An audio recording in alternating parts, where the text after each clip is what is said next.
শুভ সকাল আমার প্রিয় বন্ধুরা, কেমন আছো সবাই? আশা করছি সকলে অনেক বেশি ভালো আছো। আমরাও না বেশ ভালো আছি। ভারতের ছোট্ট একটি গ্রাম থেকে আমি রূপা, ব্লগার রূপা চ্যানেলে সকলকে স্বাগত জানিয়ে আজকের ব্লগটি শুরু করছি। চলো, আজকে আমার অনেক কাজ, আর আজকের ব্লগটা পুরোপুরি অন্যরকম ভাবে হতে চলেছে। আজ যাব গয়নার দোকানে। আর ঈশার যেহেতু জন্মদিনটা করা হয়নি, রোজার সময় পড়েছিল, আজকে সেটাকে সুন্দরভাবে করা হবে। আর অনেক দামি একটা গিফট দিতে চলেছি। অবশ্যই তোমরা পাশে থেকো, পুরো ভিডিও দেখলে বুঝতে পারবে কী গিফট দিলাম। তো অনেক টাকা দাম নিয়েছে, জিনিসটা আমার অনেক সুন্দর পছন্দও হয়েছে, তোমাদেরও আশা করছি পছন্দ হবে। আজকে রান্নাবান্নার অনেক চাপ, সব রান্নাবান্নাগুলো ঈশার পছন্দ মতনই বানাবো। তো যেহেতু অনেক রান্না করব, চেষ্টা করব তোমাদের সাথে সবগুলোই শেয়ার করতে। আগে দেখো, বিছনার চাদরটা বদলে দিলাম, একটা সুন্দর পরিষ্কার বিছনার চাদর পাতলাম। সাদা পাতার ইচ্ছে ছিল, কিন্তু ইচ্ছা থেকেও না উপায় নেই, কারণ সাদা যেই এই বেলায় পাতবো ওই বেলায় আমাকে আবার তুলে অন্য বিছনার চাদর পাততে হবে। ওই কারণে একটু ডিপ কালারের ওপরেই পেতে নিলাম। আর আজকের দিনটা পুরোপুরি চেষ্টা করব অন্যরকম ভাবে কাটাতে। আর অনেকটা বলতে পারো আমেজিং একটা দিন।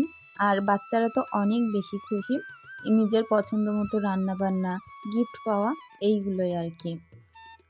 তো চলো আগে ঘর বাড়িগুলো পরিষ্কার করে নিই। আর অনেক বোনেরা অনেক সুন্দর সুন্দর কমেন্ট করো, সত্যি সেই সকল কমেন্টগুলো পড়ে অনেক ভালো লাগে। আর আমার ঘরে দেখতে পাচ্ছ জায়গা কত ছোট, একটু যদি ঘরটা বড় হতো কতটা জায়গা পেতাম আমি, আর অনেক কিছুই কিন্তু রাখতে পারতাম। অনেক সময় চিন্তা করি এটা কিনবো ওটা কিনবো, তারপরে ঘরের কথা ভেবে না আর কিছুই কিনতে পারি না। একটা বড় সোফা সেট নেওয়ার অনেক ইচ্ছে ছিল, কিন্তু ঘরের কারণেই নিতে পারছি না। তো চলো সিমরানের ঘরটা আগে গুছিয়ে নিই, আর তারপর একটু পরে সমস্ত কাজকর্ম করে বাজারে যাব, সোনার দোকানে যাব বললাম। আর ওখান থেকে কিছু গিফট কিনে আনবো ঈশার জন্য। এখন খাটটাকে খুব ভালোভাবে পরিষ্কার পরিচ্ছন্ন করে নিলাম। আর এ ঘরেও পরিষ্কার বিছনা কালকেই পাতা হয়েছে, বিছনার চাদর আর টুকিটাকি জামা কাপড় এখানে ওখানে যেটা আছে সেগুলোকে ভালোভাবে এখন ভাঁজ করে নিচ্ছি। এগুলো আলাদা আলাদা করেই রাখবো, নতুনগুলো শোকেজে আর পুরনোগুলো ক্যাবিনেটের মধ্যেই রাখবো। আজ আমার রান্নাঘরের কিচেন কাউন্টার ক্যাবিনেট যাই বলো না কেন, সেগুলো একটু পরিষ্কার করে একটু হালকাভাবে অর্গানাইজ করে নেব। অবশ্যই কিন্তু তোমরা পাশে থেকো, ভিডিওটা অনেকটা ইন্টারেস্টিং হবে। তো চলো আমার কিছু বন্ধুদের কমেন্টে সুন্দরভাবে রিপ্লাই দিয়ে দিই। যারা অধীর আগ্রহের সঙ্গে অপেক্ষায় থাকো, তাদের কমেন্টগুলো কখন পড়বো, কখন নাম নেব। তো তারাও অনেক কাছের আপন প্রিয় বন্ধু আমার, সবসময় আমার পাশে থাকো, অনেক সাপোর্ট করো, সুন্দর সুন্দর মোটিভেশন কমেন্ট করো, অনেক ভালো লাগে। তো চলো, তাসনিম বোনকে জানাই অনেক অনেক ভালোবাসা এইভাবে পাশে থাকার জন্য। ইসলামিক ক্লিপ প্রোফাইল থেকে বোন বলেছো, দিদিভাই আমিও গার্নিয়ারের ফেস ওয়াশ ইউজ করি, আর তোমার দেখে সানস্ক্রিনটাও কিনেছি।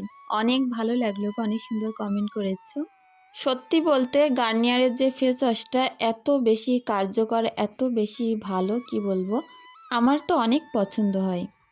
রোজা নূর সিম্পল লাইফস্টাইল প্রোফাইল থেকে বোন বলেছো, আপু আমি বাংলাদেশ থেকে তোমার ভিডিও দেখি, অনেক ভালো লাগে, লাইক দিয়ে পুরো ভিডিও দেখে নিলাম। অনেক অনেক ভালোবাসা রইল গো এত সুন্দর কমেন্ট করার জন্য। জেসমিন সুলতানা প্রোফাইল থেকে বোন অনেক দিন পর কমেন্ট করলে অনেক ভালো লাগলো। আর বোন বলেছে আমি ডিপিটা পাল্টেছি, চিনতে পেরেছো? হ্যাঁ গো, যারা আমাকে রোজ কমেন্ট করে আমি তাদেরকে ভুলি না। এমডি কবির প্রোফাইল থেকে বোন বলেছে লাইক দিয়ে ভিডিও দেখা শুরু করলাম, অনেক দিন পর কমেন্ট করলে বোন অনেক ভালো লাগলো। বাক্কার মালিকা প্রোফাইল থেকে বোন আমার জন্য অনেক দোয়া রেখে গেছো, বোনের জন্য অনেক দোয়া ভালোবাসা রইল।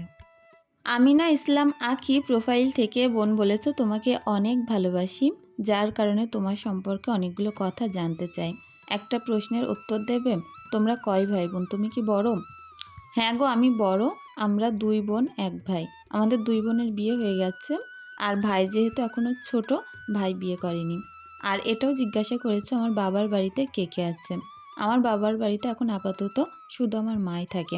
আর আমার ভাই যেহেতু কাজ করে বাইরে, ওই কারণেও কিন্তু সপ্তাহে 1 দিন করে বাড়িতে আসে। অনেক ভালো লাগলো, সুন্দর কমেন্ট করলে, ভালো থেকো। তাসনিম প্রোফাইল থেকে বোনকে জানাই অনেক অনেক ভালোবাসা। সারা আলী খান প্রোফাইল থেকে বোন বলেছ, রূপা আপু তোমার রান্নাঘরটা সিমেন্ট দিয়ে লেপে নিও, অনেক ভালো থাকবে অনেক দিন পর্যন্ত। আমারও সেই রকমই ইচ্ছে ছিল, কিন্তু কি বলতো, হয়তো এবার আমাকে মেঝেটা বানিয়েই নিতে হবে, এত পরিমাণে ইঁদুরের উৎপাত।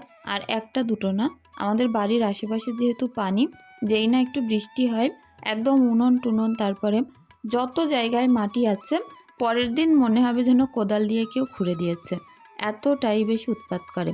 আর ঠিক করতে করতে করতে করতে না সমান জায়গাগুলো পুরো অসমান হয়ে যায়। দীর্ঘদিন মাটি তোলে সেটা লেপে দিচ্ছি, সেটা একটু উদ্র ক্ষুদ্র হচ্ছে, আবার কিছু জায়গায় মাটি তুলছে, আবার সেটা একটু চেপে দিচ্ছি, এই করে করে জায়গাগুলো কোথাও গর্ত কোথাও উঁচু। তো এইবার ভাবছি সুন্দর করে পিটিয়ে যে ইঁদুরের গর্তগুলো আছে সেগুলো আগে ভর্তি করে নেব, আর তারপরে মেঝে বানিয়ে নেব। পুরো রান্নাঘরটাই মেঝে বানাবো, শুধু উনানটা কাঁচা থাকবে। অনেক সুন্দর কমেন্ট করলে গো বোন, ভালো থেকো। ডালিয়াস ব্লগ প্রোফাইল থেকে বোন বলেছে নিজের প্রতি খেয়াল রেখো। অনেক সুন্দর কমেন্ট করলে, এইভাবে নিজের বোনের মতো পাশে থেকো। জ্যোৎস্না কারিগর প্রোফাইল থেকে বোন বলেছ পুঁইশাকের ছোলার ডাল আলু দিয়ে রান্না করে দেখবে, অনেক ভালো লাগবে। অবশ্যই একদিন চেষ্টা করব, নতুন রেসিপি বলেছ, অবশ্যই দেখব চেষ্টা করে। ভালো থেকো। রোজ রাত্রি প্রোফাইল থেকে বোনকে জানায় অনেক ভালোবাসা। শাইনিং হীরা প্রোফাইল থেকেও বোনকে জানায় অনেক অনেক ভালোবাসা। নাজমিন আরা ব্লগ প্রোফাইল থেকে বোনকেও জানায় অনেক অনেক ভালোবাসা। বোন বলেছে বারান্দার গাছগুলো অনেক ভালো লাগছে, অনেক ভালোবাসা রইল গো। আর সত্যি না, বারান্দায় দেখবে গাছ রেখে দিলে, বাড়িতে ঢুকতেই ঘরের মুখে গাছ দেখলে মনটা আলাদা একটা শান্তি লাগে। আর এদিকে দেখো, এখন কিন্তু সানের উপরটায় একটু হালকা হালকা ছায়া আছে, সকালের টাইম তো, এই টাইমের মধ্যে ভাবছি কাঁচা ধোয়াগুলো করে নেব। আর পুকুর ভর্তি সুন্দর টনটনে পানি, তার মধ্যে কাজ করতে কার না ভালো লাগবে বলো। একদম নিস্তব নিরালয় জায়গা। অনেক বোনেরা আমাকে কমেন্ট করো তোমার পুকুর দেখেই মনে হয় ওখানে চলে যাই কাজ করে আসি। তাদের জন্য আমন্ত্রণ রইল। আমার পুকুরে এখন এক পুকুর পানি আছে, যার যা কাঁচা ধোয়া মাজা ঘষার দরকার এখানে চলে এসো, ভালো লাগবে। তো আজকে যে দুটো ঘরের বিছনার চাদর তুলেছিলাম, কাল বিকালে একটা আজকে একটা, সেগুলোকে কাঁচা ধোয়া করে নিলাম। বিছনার চাদর তুলে ফেলে রাখতে একদমই ভালো লাগে না, মনে হয় অনেক বড় একটা কাজ, এটা আগে সারতে পারলেই ভালো লাগে। তো যাই হোক, মোটামুটি কাঁচা ধোয়া কমপ্লিট, এখন এগুলো উঠোনেই মেলে দেব। আর এখন জানোই তো কি পরিমাণ রোদ্দুর, যেই সেই কিন্তু জিনিসপত্র পাতলা জিনিস শুকিয়ে যায়, ওই কারণে কোনো রকম চিন্তাই নেই, ছায়া জায়গায় মেলবো, কালারটাও ভালো থাকবে। আর আমি চেষ্টা করি সবসময় জামা কাপড় একটু ছায়া জায়গায় মেলতে। এই দড়িটা কিন্তু আমি উঠোনের সামনে দিতে পারতাম, টানা রোদ্দুর পাওয়া যেত, কিন্তু টানা রোদ্রে জামা কাপড় বেশি দিন শুকালে রং থাকে না, ওই কারণে হাজব্যান্ডকে বলেছিলাম একটু হালকা ছায়া জায়গায় দিতে। আর যখন দেখা যায় রোদ্দুরটা একদম উঠতে চায় না, তো অনেকটা মেঘলা মেঘলা থাকে, তখন জামা কাপড় আমি ছাদে মেলি, তাহলে রোদ্দুরটা সুন্দর পাওয়া যায়। তো যাই হোক, কাঁচা ধোয়া করলাম, সেগুলো মেললাম, আর এখন মাজা বাসনগুলো নিয়ে ঘরে যাচ্ছি। আমার এই মুরগিদের কি হয়েছে জানি না, একটা মুরগি দেখছি একটু ঝিমধরা ঝিমধরা ভাব আছে, জানি না সব থেকে ডিম পাড়ে বেশি ওই মুরগিটা, তার কি হবে। আর চলে আসলাম উঠোন পরিষ্কার করতে। এই কটা দিন বৃষ্টি হওয়ার পরে আমার উঠোনটা আরও সুন্দর হয়ে গেছে, যেমন সুন্দর ঘাস গজিয়েছে আর তেমন সুন্দর একদম উঠোন চকচকে পরিষ্কার, কোনো রকম কিন্তু হাঁসের পটি টটি নেই, সব ধুয়ে পরিষ্কার হয়ে গেছে। একটাই এখানে একটু কষ্ট যে হাঁসে প্রচণ্ড জ্বালাতন করে, চারিদিকে অনেকজনের হাঁস বসে আছে, বাড়িতে আসে আর পটি টটি করে, ফাঁকা জায়গায় বাড়ি তো, আর যেহেতু বিলের ধার, সমস্ত হাঁস মুরগি কিন্তু এই জায়গায় এসেই থাকে। তো যাই হোক, উঠোনটা পরিষ্কার করে নিচ্ছি, আর ভাবছি উঠোনে এবার মাটি তুলে নেব। কাল থেকে আমাদের বাড়িতে জোন আসা শুরু হবে, প্রথমে ঘরের ধারগুলো মাটি ফেলবে, তো ঘরের ধারবার মাটি ফেলা হয়ে গেলে তারপরে রাস্তার কাজে হাত দেব। এই রাস্তাটা 1 হাত মতো উঁচু করতে হবে। আমার ঘরের ওই পোটের ধার দিয়ে দাগ দেখতে পাচ্ছ কালো, ওই পর্যন্ত কিন্তু আমাদের উঠোনে বর্ষাকালে পানি থাকে। তো ভাবছি অত দূর করেই মাটি দিয়ে নেব, যাতে অন্তত বাচ্চা কাচ্চার বর্ষাকালে স্কুলে নিয়ে যেতে কষ্ট না হয়। আমার সিমরান জানো তো কত কষ্ট করে স্কুলে যায় বর্ষাকালে, কোনো দিন তো মোজা পায়ে দিয়ে যেতেই পারে না, হাঁটু সমান পানি থাকে, আর একদম জুতো পরে আমরা বাড়িতে আসতে পারি না। ওই রাস্তার ধারে স্কুটি রাখা যে ঘরটা আছে, ওখানেই জুতো টুতো খুলে রেখে আসতে হয়। আর একদম চারিদিকে তাকালে মনে হয় শুধু সাদা পানি আর পানি, ভয় লাগে বর্ষাকালটা। তাছাড়া কিন্তু আমার এখানে সমস্ত বছর অনেক শান্তি। আমি হাজব্যান্ডকে সেইটাই বলছিলাম যে দেখো বর্ষাকাল আসার আগে এবার অন্তত একটা ব্যবস্থা করো। তো বলছিল এত বড় ভিটে বাড়ি, মাটি তোলা সম্ভব না এত, তারপরেও চেষ্টা করব রাস্তা আর ঘরের ধারগুলো ভর্তি করতে। তো এই জায়গাটাও পরিষ্কার করলাম, ঘরে আসলাম চা খেতে। চা, একটু পাঁপড় আর তার সঙ্গে বিস্কুট। সকালের রান্নাটা তার মধ্যে আমি বসিয়ে দিয়েই চা খেতে গেছিলাম। সকালে শুধু ডাল ভাত করছি, দুপুরবেলা বললাম ঈশার পছন্দ মতো খাবার বানানো হবে, যেহেতু ওর জন্মদিন উপলক্ষে আজ সমস্ত রান্নাবান্না হবে। আর গিফটটা অবশ্যই তোমাদের সঙ্গে শেয়ার করব, যে কেমন হয়েছে তোমরাও বলবে। দেখো এদিকে আমডাল করলাম আর ভাতের মধ্যে আলু দিয়েছি, আলু সিদ্ধ আর আমডাল হবে। হাজব্যান্ড বাজার থেকে একটু মাংস আনবে, একদম অল্প করেই মুরগির মাংস আনবো, যেহেতু আমার মেয়ে মাংস একদমই খায় না। ঈশা কিন্তু কোনো মাংস খায় না, আর মাছটা অনেক ভক্তি করে খায়, তার জন্য ওর জন্য অল্প করে মাছ ঝোল বানিয়ে দেব। আর মাংসটা কি বলতো, না করলে খারাপ দেখা যায়, তার জন্য অল্প করে মাংস করব। এদিকে দেখো আমার ভাত রান্না কমপ্লিট, ডালটাও হয়ে গেছিলো, সকালে আলু ভাতে ভাত ডাল দিয়ে সকালে সবাইকে ভাত দিয়েছিলাম। আর এখন দুপুরের প্রস্তুতি নিতে চলে এসেছি, হাজব্যান্ড বাজার থেকেও চলে এসছে, রান্নাবান্না বসিয়ে দিলাম। এখন এই যে পেঁয়াজ, তারপরে আদা রসুন বাটা, এগুলো দিয়ে পেঁয়াজটাকে সুন্দরভাবে ভাজা ভাজা করে নিয়ে তারপরে মাংসগুলো তুলে দিলাম। এর মধ্যে অল্প করে আলুও দেব, তাহলে গিয়ে খেতে আরও ভালো লাগবে। তো ঈশা যেহেতু থোড় ভাজা অনেক পছন্দ করে, একটু মিষ্টি মিষ্টি করে বানালে, আর ও যেহেতু কুমড়োটা, মিষ্টি কুমড়ো খেতে অনেক ভালোবাসে, ভাবছি একটু মিষ্টি কুমড়ো বানিয়ে দেব। আর তার সঙ্গে বানিয়ে দেব ওর সবথেকে পছন্দ রূপচাঁদা মাছের ঝোল। তো এইগুলো জিনিস কিন্তু অনেক ভালোবাসে, ভাবছি সবগুলো আজকে ওর পছন্দ মতনই হোক। তো দেখো মাংসটাকে খুব সুন্দরভাবে কষিয়ে একদম লাল লাল তেল বেরিয়ে এসছে। এখন এর মধ্যে পটল আলু তুলে দিচ্ছি। অল্প মাংস তো, ওই কারণে একটু সবজি অ্যাড করে দিচ্ছি, তাহলে কিন্তু রাত পর্যন্ত ভালোভাবে হয়ে যাবে। কে কে এরকম পটল দিয়ে মাংস খেয়েছো আমাকে জানিও। আমরা কিন্তু পটল দিয়ে, তারপরে ফুলকপি, বাঁধাকপি, লাউ, এই সকল জিনিস দিয়ে মাংস রান্না করি। যেই সবজিগুলো স্বাদ একটু কম হয়, সেই সাদা সাদা সবজি দিয়ে কিন্তু মাংস রান্না করা যায়। যাই হোক, দেখো সুন্দরভাবে এখন পটল আলুটা ভালোভাবে কষিয়ে নিয়ে আলুগুলো গলে গেছে, আর মাংসের আলু একটু মোটা মোটা করে দিলেই বেশি ভালো লাগে। এখন ঝোলটাও অ্যাড করে দিলাম। তো এই রান্নাবান্নাগুলো সেরে আমি আবার একটু স্বর্ণকারের ওখানে যাব, ভাবছি ঈশার জন্য একজোড়া নূপুর এনে দেব। তো যেহেতু এখন রূপোর এত পরিমাণে দাম, চেষ্টা করব যতটা কমের মধ্যে হয়। আর সিমরানেরও একেবারে দুটো ছোট্ট ছোট্ট এনে দেব। কি বলো তো, একজন পায়ে করে ঘুরে বেড়াবে, আর একজনের কিন্তু মন খারাপ লাগবে। সিমরানের ছোটবেলায় ছিল, তো সেটা যেহেতু একটা হারিয়ে গেছে, ওই কারণে আবার একটা বানাতে দিতে হবে একজোড়া। আর এখানে আমি একটু পাঁচফোড়ন দিয়ে, কাঁচা লঙ্কা, পেঁয়াজ, আদা রসুন বাটা দিয়ে কুমড়ো বানাবো। কুমড়োটা অবশ্যই মিষ্টি মিষ্টি করেই বানাবো।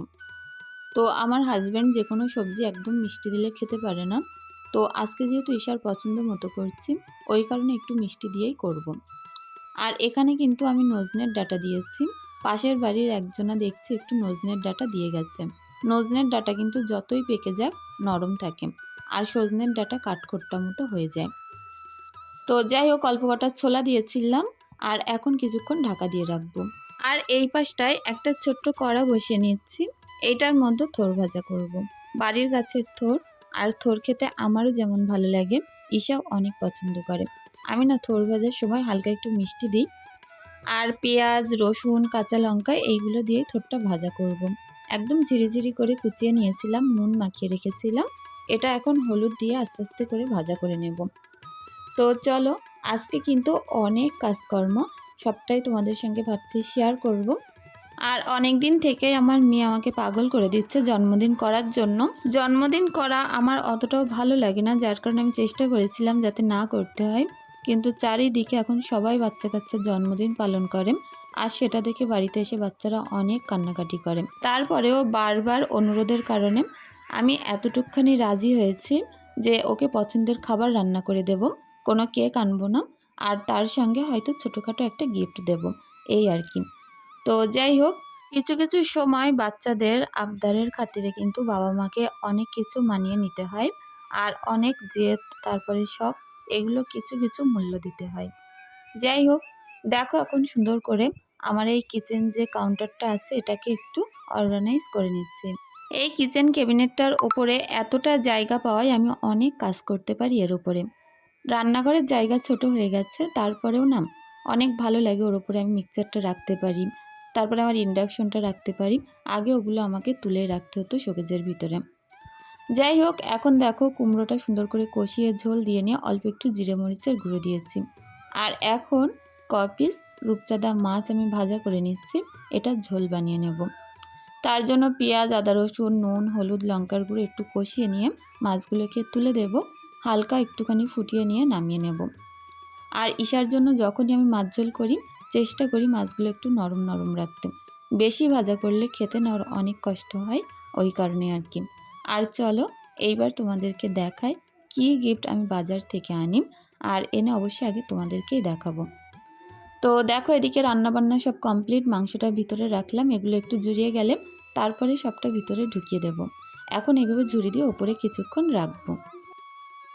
আর এই যে দুজনার জন্য দুজোড়া নুপুর কিনে আনলাম, আর তোমাদের সঙ্গে দেখাবো, অবশ্যই জানিও। একজনারটা একটু ডিজাইন হালকার ভিতরে নিয়েছে, একটা একটু ভারী। এটা হচ্ছে ঈশার জন্য, আর সিম্পল একটা নিয়েছে সিমরানের জন্য। সিমরান যেহেতু একটু বড় হয়েছে, এখন কিন্তু হালকা ডিজাইনই বেশি ভালো লাগবে। আর দেখবে মেয়েরা যত বড় হয় সিম্পল ডিজাইনের কিন্তু তখন পছন্দ করে, এত ঘিজিমিজি বাচ্চাদের ছাড়া ভালো লাগে না। তো যাই হোক, এইটা ঈশার, প্রদীপ নুপুর, আর এই বলবলটা সিমরানের। কেমন লাগলো জন্মদিনের গিফট জানিও।